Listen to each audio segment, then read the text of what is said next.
Welcome back to part 3 of learning to develop software, even though I don't know how to write code.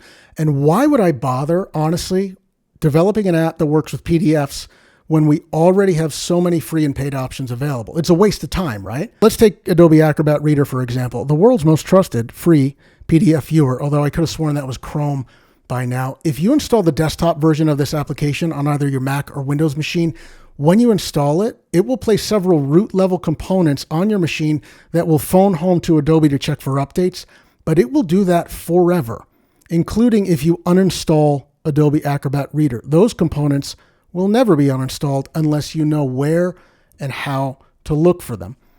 To put it mildly, I find that to be an undesirable trade-off for an app that I just want to show me a PDF. And if I go to a website that will allow me to edit a PDF, they can show me all the terms of service that they want. I have no way to verify that they aren't sending that PDF or that they're deleting it like they say they would. Even funner fact, if you're on a Mac, you'll notice that Adobe Acrobat Reader isn't available on the Mac Store.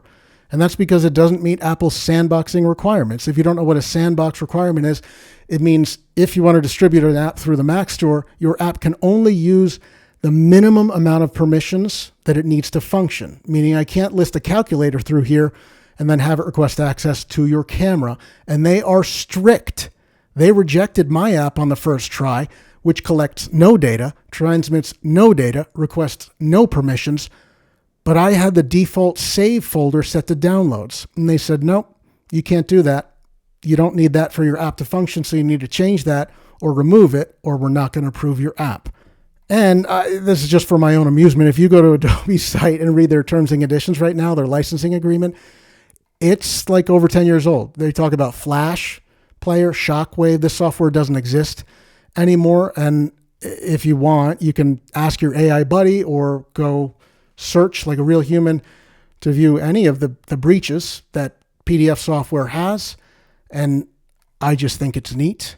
But I also thought, I bet I could do it. I bet I could get back to basics, because you may not know this if you weren't born in the 1900s, but if you wanted to make a change to somebody's software before the internet, you had to ask. You had to ask permission. You couldn't just go do it. And you couldn't install permanent components that would contact home forever and ever and kind of like sneak them in there. So anyway, that's why. I'll tell you a little bit more later, or not. I don't know. Have a good weekend.